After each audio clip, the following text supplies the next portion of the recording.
Hi రా. ఈ మధ్యన చాలా ఐపీఓస్ ఓపెన్ అయ్యాయి కదా, దాంట్లో చాలా వరకు మంచి మంచి లిస్టింగ్స్ కూడా ఇచ్చాయి. అందుకే నెక్స్ట్ ఏ ఐపీఓకి అప్లై చేద్దామా అని ఆలోచిస్తుంటే 3 ఐపీఓలు కనిపించాయి నెక్స్ట్ వీకే. మొదటిది జేఎస్డబ్ల్యూ సిమెంట్స్, ఆల్రెడీ మనం లాస్ట్ వీడియోలో మాట్లాడేసుకున్నాం. రెండోది బ్లూ స్టోన్ జ్యువెలరీ, ఇది ఈ మండేనే ఓపెన్ అవుతుంది. అండ్ మూడోది ఆల్ ప్లాస్టిక్స్, ఇది యాక్చువల్గా లాస్ట్ వీకే ఓపెన్ అయింది, కాకపోతే మండేనే క్లోజింగ్ డేట్ అనమాట. సో ఎవరైనా అప్లై చేయాలనుకుంటే మండే కూడా చేసుకోవచ్చు. సో ఒకసారి ఈ 2 ఐపీఎస్ గురించి చెప్పారా, అసలు వీళ్ళ స్ట్రెంగ్స్ ఏంటి, వీక్నెస్ ఏంటి, వీళ్ళ బిజినెస్ మోడల్ ఏంటి, మొత్తం చెప్పారా? ఇంకెందుకు లేట్ చేసేద్దాం. ఈ 2 సింపుల్ బిజినెస్ మోడల్స్ ఈజీగా అనాలిసిస్ చేయడానికి అవుతుంది అనమాట. సో ఎక్కువ కాంప్లికేటెడ్ కాకుండా సింపుల్గానే తేల్చేద్దాం. నార్మల్గా చెప్పాలి అంటే ఈ 2 ఐపీఎస్ గురించి, బిజినెస్ గురించి నార్మల్గా చెప్పేయాలంటే, బ్లూ స్టోన్ జ్యువెలరీ అనేది గోల్డ్ ఆర్నమెంట్స్ని తయారు చేసి ఆన్లైన్లో అండ్ షాప్స్లో అమ్మే కంపెనీ. ఆల్ టైమ్ ప్లాస్టిక్స్ అనేది ప్లాస్టిక్ డబ్బాలు అమ్మే కంపెనీ. ముందు దేని గురించి అనాలిసిస్ చేద్దాం చెప్పు. ప్లాస్టిక్ డబ్బాలు బంగారం దాచుకునే మనకి ఏది ముందైతే ఏంట్రా, ఏదో చెప్పే. Okay, first blue stone jewellery గురించి మాట్లాడుకుందాం. అయితే ఫ్రెండ్స్, మన ఛానల్ని సబ్స్క్రైబ్ చేసుకున్నారా లేదా? ప్లీజ్ ఇలాంటి ఐపీఓ అనాలిసిస్తో పాటు డైలీ స్టాక్ మార్కెట్ అప్డేట్స్ అని, వీకెండ్స్లో నాలెడ్జ్ వీడియోస్ అని ఇస్తున్న మన రూపాయి ఛానల్ని సబ్స్క్రైబ్ చేసుకొని నోటిఫికేషన్స్ ఆన్లో పెట్టుకోండి. మీ ఫ్రెండ్స్తో షేర్ చేస్తూ ఉండండి. ముందు మీరు లైక్ చేయండి, అలాగే మీ ఫ్రెండ్స్తో షేర్ చేసిన తర్వాత వాళ్ళని కూడా వీడియోస్కి లైక్ చేస్తూ ఉండమనండి, సబ్స్క్రైబ్ చేసుకోమని చెప్పండి. అండ్ అలాగే మాకు మీరు సపోర్ట్ చేయాలి అనుకుంటే, మేము ఇస్తున్న ఈ సర్వీసెస్ మీకు నచ్చి యూజ్ అవుతున్నాయి అనిపించి అండ్ మాకు మీరు సపోర్ట్ చేయాలి అనిపిస్తే, మా ద్వారా మా ప్రతి వీడియో కింద డిస్క్రిప్షన్ బాక్స్లో రిఫరల్ లింక్స్ ఉంటాయండి. మీరు ఎలాగో ట్రేడింగ్ చేయాలన్నా, ఇన్వెస్టింగ్ చేయాలన్నా ఒక డిమాట్ అకౌంట్ ఉండాలి కదా, మా ద్వారా ఆ అకౌంట్ ఓపెన్ చేసుకుంటే మాకు మీరు సపోర్ట్ చేసిన వాళ్ళు అవుతారు. So please. ఓకే, ఈ బ్లూ స్టోన్ జ్యువెలరీ ఐపీఓ గురించి మాట్లాడాలంటే, ఆన్లైన్లో బట్టలు కొనుక్కునేటట్లు ఆన్లైన్లో జ్యువెలరీ అమ్మడం స్టార్ట్ చేసింది ఈ కంపెనీ అని చెప్పుకుంటున్నారు వీళ్ళు. మరి అది ఎంతవరకు కరెక్ట్ అనేది వాళ్ళకి తెలియాలి. ఈ బ్లూ స్టోన్ అనేది ఒక మోడర్న్ జ్యువెలరీ బ్రాండ్.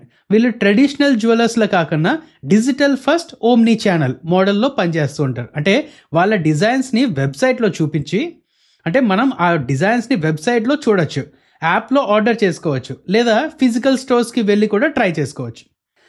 ఒక 117 సిటీస్లో 275 స్టోర్స్ ఉన్నాయి వీళ్ళకి. And some 7,400+ in house design offers కూడా చేస్తున్నారంట వీళ్ళు. అండ్ ఇంకొకటి ఏంటంటే ఇంటిగ్రేటెడ్ బిజినెస్ మోడల్ టైప్, అంటే డిజైన్స్ వీళ్ళే చేస్తుంటారు, మ్యానుఫ్యాక్చరింగ్ వీళ్ళే చేస్తారు, సప్లై అవన్నీ వీళ్ళే చేస్తూ ఉంటారు. ఓ ఇంట్రెస్టింగ్. అయితే ఒకసారి బేసిక్ ఐపీఓ డీటెయిల్స్ అని చెప్పారా? ఆగస్ట్ 11th ఓపెన్ అవుతుంది, 13th వరకు ఓపెన్లో ఉంటుంది. ప్రైస్ బ్యాండ్ 492 నుంచి 517 వరకు. Lot size 29 shares. So minimum investment 14,993 rupees అలా ఉండాలి. Total issue size 1,540 crores. Okay, అయితే ముందు వీటి ఫైనాన్షియల్స్ చెప్పారా? అంటే అసలు కంపెనీ ప్రాఫిట్లో ఉందా లేదా, ఒకవేళ ప్రాఫిట్లోనే ఉంటే అది ప్రాఫిట్ గ్రో అవుతుందా లేదా, ఇవన్నీ చెప్పారా? ఫ్రెండ్స్, ఇక్కడే అసలైన మ్యాటర్ ఉన్నది, కేర్ఫుల్గా చూడండి. FY23లో 771 crores రెవెన్యూస్ చేసుకునే వీళ్ళు FY25కి 1,770 crores రెవెన్యూకి వచ్చారు, మల్టీఫోల్డ్ రెవెన్యూ. అయితే లాస్లో ఉన్నారు ఇప్పటికి. FY23కి 167 crore లాస్ పోస్ట్ చేస్తే FY25కి ఒక 2.5 times రెవెన్యూ పెరిగినా సరే లాస్ కూడా లాస్ మరీ అంత పెరగలేదు, బట్ ఇదే లాస్లోనే ఉన్నారు. 222 crores లాస్లో ఉన్నారు. సో సింపుల్గా చెప్పాలి అంటే రెవెన్యూస్ బాగానే పెరుగుతున్నాయి, ఇయర్ ఆన్ ఇయర్ గ్రోత్ ఉంది, ఇది పాజిటివ్ సైన్. బట్ కంపెనీ కంటిన్యూస్గా లాస్లో ఉంది. సేల్స్ ఎంత పెరిగినా సరే ఖర్చులు పోయిన తర్వాత నష్టమే మిగులుతుంది అనమాట. అండ్ అలాగే వీళ్ళ డెట్స్, అప్పులు కూడా బాగా పెరుగుతూ ఉన్నాయి. అవునా, లాస్లో ఉన్నారా? అయితే అట్లీస్ట్ ఫ్యూచర్లో అయినా ప్రాఫిట్లోకి వచ్చే ఛాన్సెస్ ఉన్నాయంటావా? అంటే ఇప్పుడు జొమాటో అవ్వచ్చు, పేటిఎం అవ్వచ్చు, ఇవి ఐపీఓ టైంలో లాస్ మేకింగ్ కంపెనీసే, కానీ ఇప్పుడు ప్రాఫిట్స్లో ఉన్నాయి కదా. సో ఈ కంపెనీ కూడా ఫ్యూచర్లో ప్రాఫిట్లో వచ్చే ఛాన్సెస్ ఏమైనా ఉన్నాయంటావా? లేదంటే ఒక పని చేయరా, స్ట్రెంగ్స్ చెప్పి నేనే డిసైడ్ చేసుకుంటా ఈ కంపెనీకి ప్రాఫిట్స్లో వచ్చే ఛాన్స్ ఉందా లేదా అని నాకే అర్థమైపోద్ది. పాజిటివ్స్లో చెప్పాలంటే స్ట్రాంగ్ బ్రాండ్ పవర్. యంగర్ జనరేషన్లో ఈ బ్లూ స్టోన్కి మంచి బ్రాండ్ రికగ్నిషన్ ఉంది అని వాళ్ళు అంటున్నారు. నాకు పర్సనల్గా అయితే నేను ఎప్పుడు వినలేదు ఈ కంపెనీ గురించి. Number 2, Omni channel network. Online and offline stores కలిపి ఉండటం వల్ల వీళ్ళ కస్టమర్ తాలూకా రీచ్ బాగానే ఉంటుంది. 3, డిజైన్ ఫోకస్. ట్రెడిషనల్ గోల్డ్లా కాకుండా light weight fashionable designs offer చేయడం వల్ల న్యూ కస్టమర్స్ అట్రాక్ట్ అవుతూ ఉంటారు. 4, వెర్టికల్లీ ఇంటిగ్రేటెడ్. డిజైన్స్ వీళ్ళే చేస్తారు, అన్నీ వీళ్ళే చేస్తారు కాబట్టి మార్జిన్స్ కొంచెం మిగులుతూ ఉంటుంది. నువ్వు అనొచ్చు లాస్లో ఉన్నారు కదండి, మరి దానికి అవసరం లేదు. And 5th, high repeat customers. కొనే వాళ్ళే మళ్ళీ కొంటూ ఉన్నారంట. ఇది కస్టమర్ లాయల్టీని చూపిస్తుంది. రిపీట్ రెవెన్యూ రేషియో 44.61% అని చూపించారు, విచ్ ఇస్ గుడ్. దీంట్లో కొత్త ఏముంది? ఈ మోడల్లో పనిచేసే ప్రతి బిజినెస్కి ఆల్మోస్ట్ ఇవే స్ట్రెంత్స్ ఉంటాయి కదా. పోనీ ఆ రిస్క్ల గురించి చెప్పరా, అంటే కాషన్గా ఉండడానికి అలాంటి పాయింట్స్ ఏమైనా ఉంటే అవి చెప్పే. First one, consistent losses. ఇదే పెద్ద రెడ్ ఫ్లాగ్ అనుకో. కంపెనీ ఇంకా ప్రాఫిట్ జర్నీ స్టార్ట్ చేయలేదు. అండ్ ఇంకొకటి, ఈ ఐపీఓతో కలెక్ట్ చేసిన డబ్బులు కూడా పోనీ అప్పులేదని తీర్చుకుంటారంటే అది కాదు, బిజినెస్ ఎక్స్పాన్షన్కే వాడుతూ ఉంటారని చెప్తున్నారు అనమాట. సో వీళ్ళు రెవెన్యూస్ పెంచుకునే ప్లాన్లో ఉన్నారు కానీ ప్రాఫిట్స్ ఎప్పుడు చేసుకుంటారనే ప్లాన్ సరిగ్గా చెప్పలేదు. అండ్ ప్రాఫిట్స్కి గ్యారంటీ కూడా లేదనుకో యాజ్ అన్ ఇన్వెస్టర్ నువ్వు. 2, హై వాల్యుయేషన్. లాస్లో ఉన్న కంపెనీకి ఈ ప్రైస్ బ్యాండ్ చాలా ఎక్కువ అని ఎక్స్పర్ట్స్ అంటున్నారు. ఇంకా మనం ఎక్కువ పెట్టి కొంటున్నామేమో అని చెప్పి డౌట్ కూడా వస్తుంది అనమాట. నెంబర్ 3, జనరల్గా గోల్డ్ రిలేటెడ్ కంపెనీస్కి ఉండే రిస్క్ దీనికి కూడా ఉంటాయి. లైక్ రా మెటీరియల్, గోల్డ్ తాలూకా ప్రైసెస్ పెరుగుతుంటే వీళ్ళకి ప్రాబ్లం అవుతుంది. బిజినెస్ సైకిల్, ఒకవేళ ఏమైనా ఎకానమీ కొంచెం స్లో గ్రోత్ అవుతూ ఉంటే వీళ్ళకి ప్రాబ్లం అవుతుంది. ఇలాంటివన్నీ ఉంటుంటాయి. నెంబర్ 4, ప్రమోటర్స్ కొన్ని షేర్స్ని ప్లెడ్జ్ పెట్టారంట. సో ఇది ఫైనాన్షియల్ స్ట్రెస్కి ఒక సైన్ అయ్యి ఉండొచ్చు. అంటే ఇది ప్లెడ్జ్ పెడితే మొత్తం ప్రాబ్లం అని కాదు, బట్ ఒక ఏమంటారు దాన్ని, స్క్రీనర్ టైప్ అనమాట. సో ఇంకొంచెం అనాలిసిస్ చేయాలి. అండ్ ఎక్కువ షేర్స్ ప్లెడ్జ్ చేస్తే ఏమైనా చిన్న ప్రాబ్లం వల్ల షేర్ ప్రైస్ ఏమైనా ఫాలో అయితే బ్యాంక్ వాళ్ళు, అంటే ఎవరి దగ్గర అయితే వీళ్ళు తాకట్టు పెట్టారో వాళ్ళు అమ్మేసే ప్లాన్ చేయొచ్చు. కాబట్టి ఇంకొంచెం డౌన్వర్డ్ ప్రెషర్ ఉండే ఛాన్స్ ఉంటుంది అనమాట, జనరల్గా చెప్తున్నాను. And last one, high competition. మార్కెట్లో పెద్ద ప్లేయర్స్ ఉన్నారు కదా, లైక్ టైటాన్, తనిష్క్ వాళ్ళది, కళ్యాణ్ జ్యువెలర్స్, ఇలాంటి వాళ్ళు ఉన్నారు కాబట్టి వాళ్ళ దగ్గర డబ్బులు and brand power and most importantly వాళ్ళు లాభాల్లో ఉన్నారు కాబట్టి వీళ్ళకి పెద్ద కాంపిటీషన్ కిందే లెక్క. ప్రమోటర్స్ షేర్స్ ప్లెజ్ చేశారా? అయితే కొంచెం జాగ్రత్తగానే ఉండాలిరా. అవును, ఆ లాస్ట్ క్వశ్చన్ కాంపిటేటర్స్ గురించి చెప్తా అన్నావు కదా, సో ఒకసారి కాంపిటీషన్తో కంపేర్ చేసి చెప్పారు అయితే. ఓకే, ఒకసారి ఈ టేబుల్ చూడు. సెన్కో అని, కళ్యాణ్ అని, అఫ్కోర్స్ టైటాన్ అనేది చాలా పెద్దదిలే, బట్ సెన్కో, కళ్యాణ్ ఇలాంటి వాళ్ళతో కొంచెం కంపేర్ చేయొచ్చు. పీసీ జ్యువెలర్ లాంటి వాళ్ళతో కూడా. ప్రైస్ టు సేల్స్ రేషియో చూడాలి, ఎందుకంటే వీళ్ళు ప్రాఫిట్స్లో లేరు కాబట్టి. ప్రైస్ టు సేల్స్ రేషియోలో చూస్తే ఆన్ అండ్ యావరేజ్గా చూసుకుంటే కొంచెం ఎక్కువ. అంటే టైటాన్ హై గ్రోత్ కంపెనీ కాబట్టి వాళ్ళకి వాల్యుయేషన్ ఎక్కువ ఉంటుంది, బట్ వీళ్ళు లాస్లో ఉన్నా సరే వీళ్ళ price to sales ratio 4.4 times అడుగుతున్నారు, విచ్ ఇస్ అంటే వాల్యుయేషన్ కొంచెం ఎక్కువ అనుకో. ప్రైస్ టు బుక్ రేషియోలా చూసుకుంటే కొంచెం డీసెంట్ వాల్యుయేషన్, అంటే కళ్యాణ్ మీద కొంచెం తక్కువే ఉన్నది. బట్ సెన్కో అని, పీసీ జ్యువెలర్స్ అని వీళ్ళతో పోల్చుకుంటే ఎక్కువ. మరి ఫైనల్గా ఏమంటావైతే, ఎవరైనా అప్లై చేద్దాం అనుకుంటే వాళ్ళు ఏ పాయింట్స్ మైండ్లో పెట్టుకోవాలి?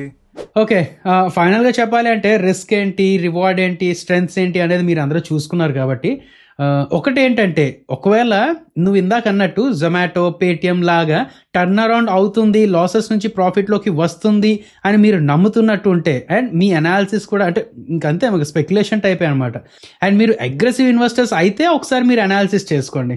అండ్ ఇది లాంగ్ టర్మ్ గేమే, లిస్టింగ్ రోజు ప్రాఫిట్స్ ఎక్కువ ఎక్స్పెక్ట్ చేయకండి, లాంగ్ టర్మ్ గేమ్ లాగే చూస్తూ ఉండండి దీన్ని. అండ్ స్పెక్యులేషన్ తెలుసు కదా, వీళ్ళు ప్రాఫిట్స్లోకి వస్తారు, లేకపోతే రాబోతారు, త్వరలోనే రాబోతారు అనేది స్పెక్యులేషన్.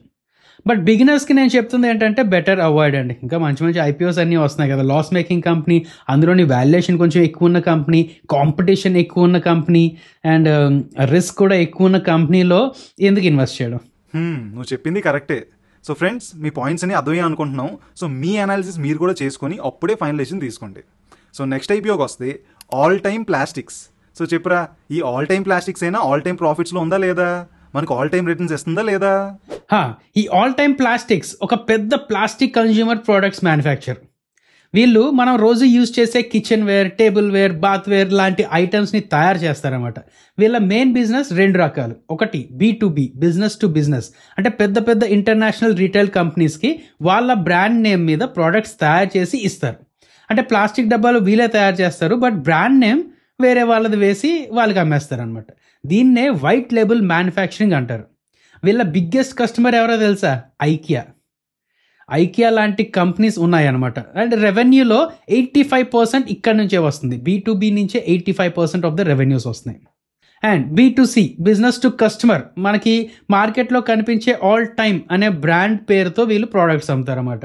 అంటే టప్పర్ వేర్ అనేది ఎలా బ్రాండో, ఆల్ టైమ్ అనేది అలా బ్రాండ్, అది వీళ్ళదే. ఈ B2C నుంచి తక్కువ యాసెడ్ ఒక 15% అలా రెవెన్యూస్ వస్తాయి. బట్ బేసికల్లీ వీళ్ళు ఇండియాలో second largest B2B plastic consumer ware manufacture. Okay, బాగుంది. అయితే ఒకసారి ఐపీఓ తాలూకా బేసిక్ డీటెయిల్స్ అని చెప్పారా? బేసిక్ డీటెయిల్స్లో చెప్పాలంటే August 7th ఓపెన్ అయిపోయింది, and August 11th last date, so Monday last date. And price బ్యాండ్లో చెప్పాలంటే 260 నుంచి 275, 54 shares lot size, minimum investment 14,850 rupees ఉండాలన్నమాట. Total issue size 400 crores. Okay, అయితే నేను అడిగిన క్వశ్చన్కి ఆన్సర్ చెప్పరా. ఈ All Time Plastics All Time ప్రాఫిట్లో ఉందా లేదా? వీళ్ళు ఫైనాన్షియల్స్ ఎలాగ ఉన్నాయి అసలు? ప్రాఫిట్స్లో ఉందిలే. FY23 నుంచి FY25కి మాట్లాడాలి అంటే ఒక 15% అలాగా రెవెన్యూలో గ్రోత్ వచ్చింది. అండ్ ప్రాఫిట్స్ పరంగా కూడా 47 crores అలా ప్రాఫిట్ పోస్ట్ చేశారు 25లో. 23లో 28 crores మాత్రమే.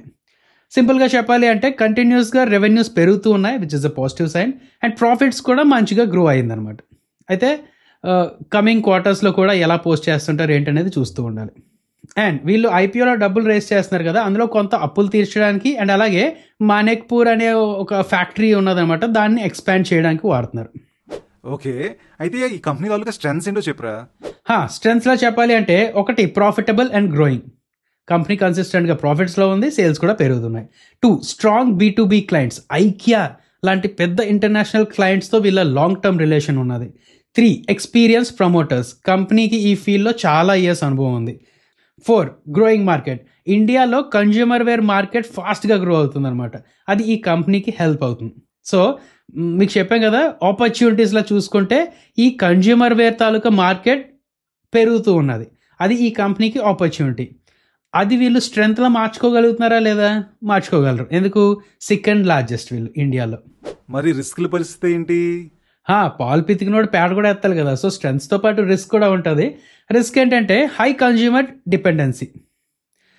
రెవెన్యూలో చాలా భాగం ఈ B2B క్లయింట్స్ నుంచి వస్తుందని చెప్పాం కదా, 85% ఆఫ్ ద రెవెన్యూస్. అండ్ ఆ 85%లో కూడా చాలా ఎక్కువ పోర్షన్ ఐకియా నుంచే వస్తుంది అనమాట. సో రెవెన్యూ మీద పెద్ద ఇంపాక్ట్ పెడుతుంది ఒకవేళ ఐకియాకి వీళ్ళకి గొడవ అయితే. 2 raw material price fluctuation, plastic తయారు చేయడానికి యూజ్ చేసే రా materials like crude oil derivatives అని ఇలాంటి ధరలు పెరిగితే ఈ కంపెనీకి మార్జిన్స్ తగ్గిపోవచ్చు. నెక్స్ట్ 3 కంపెనీకి రావాల్సిన రా మెటీరియల్లో 73% కేవలం 10 సప్లయర్స్ నుంచే వస్తుందన్నమాట. సో ఒకవేళ సప్లయర్స్ అందరూ కలిపి ఆ 10 మంది కూర్చొని ప్రైస్ పెంచేద్దాం లేకపోతే వీళ్ళకి ఇవ్వమని చెప్దాం అనుకుంటే వీళ్ళు కొంచెం ప్రాబ్లం అయ్యే ఛాన్స్ ఉంది. అండ్ ఒక సింగిల్ సప్లయర్ ఉన్నారు, వాళ్ళ దగ్గర నుంచి 21% ఆఫ్ ద రా మెటీరియల్స్ తీసుకుంటున్నారు. సో వాళ్ళకి వీళ్ళకి గొడవ అయితే వీళ్ళ తాలూకా సప్లై చైన్ చిన్నది ఇబ్బంది పడే ఛాన్సెస్ ఉన్నాయి. నెక్స్ట్ 4 కంపెనీ తాలూకా టోటల్ ఖర్చులు 67% కేవలం ప్లాస్టిక్ రా మెటీరియల్ నుంచే వస్తుంది కాబట్టి ఇందాక చెప్పాం కదా, ఒకవేళ దాని ప్రైసెస్ పెరుగుతూ ఉంటే దీనికి మార్జిన్స్ అనేది ష్రింక్ అవుతూ ఉంటుంది. నెక్స్ట్ 5 ఈ కంపెనీ మీద కొన్ని criminal and tax related cases నడుస్తున్నాయంట. సో ఎవరైనా ఇన్వెస్ట్ చేద్దాం అనుకున్న వాళ్ళు కొంచెం అది కూడా ఆ యాంగిల్లో కూడా ఆలోచించండి. ఈ కేసెస్లో తీర్పు కంపెనీకి అగేన్స్ట్గా వస్తే మరి బిజినెస్ మీద నెగిటివ్ ఇంపాక్ట్ వస్తుంది కదా, ఫైన్స్ కూడా కట్టాల్సి వస్తుంది. సో లీగల్ రిస్క్ అండ్ అలాగే ఫైనాన్షియల్ రిస్క్. బట్ ప్రాబ్లం ఏంటి, ఎంత ప్రాబిలిటీ ఎంత ఉన్నది అలాంటివన్నీ చూస్తూ ఉండాలి మరి. నెక్స్ట్ వాల్యుయేషన్ పరంగా మాట్లాడాలంటే కంపెనీ తాలూకా PE రేషియో 32 నుంచి 40 రేంజ్లో అలా ఉన్నది. ఇది పిఎస్తో కంపేర్ చేస్తే కొంచెం ఫేర్గానే అనిపించినా సరే రిస్క్ ఫ్యాక్టర్స్ బట్టి చూడాలి అంటే కొంచెం ఓవర్ వాల్యూడ్గా ఉన్నట్టే. And last GMP, as of now చూసుకుంటే GMP కొంచెం ఫ్లాట్గా ఉన్నది. అంటే లిస్టింగ్కి దీనికి పెద్ద అంటే డైరెక్ట్ రిలేషన్ లేదు, అది జస్ట్ ఒక ఇన్ఫర్మేషన్ ఇచ్చేదే. బట్ GMP ప్రకారం చూసుకుంటే కొంచెం ఫ్లాట్గా ఉన్నట్టు.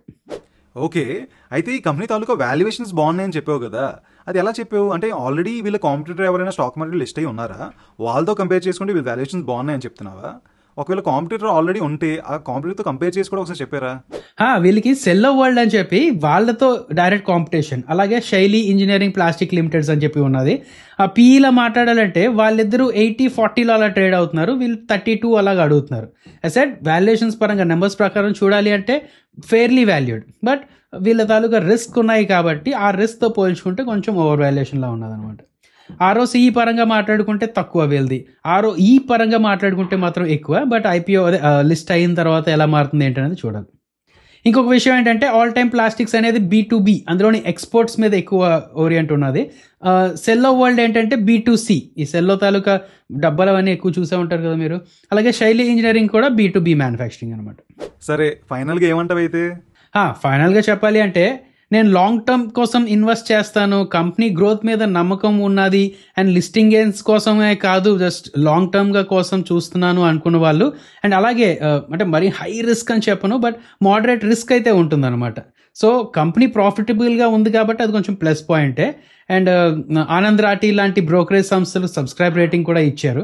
బట్ మీ అంతటా మీరు ఒకసారి అనాలిసిస్ చేసుకోండి. అసెడ్ మేము డిస్క్లైమర్ అనేది స్టార్టింగ్లో ఇచ్చాం కదా, ఏది డైరెక్ట్ ఫైనాన్షియల్ అడ్వైస్ కాదు, ఎడ్యుకేషనల్ కంటెంట్ ఇస్తున్నాం. ఎడ్యుకేషన్ అండ్ ఇన్ఫర్మేషన్ పర్పస్ కోసం, మేము సెబీ రిజిస్టర్డ్ అడ్వైజర్ కూడా కాదు. సో మీరు ఓన్ అనాలిసిస్ యాడ్ చేసుకోండి, ఆర్ ఎల్స్ సెబీ రిజిస్టర్డ్ అనలిస్ట్ని కలండి.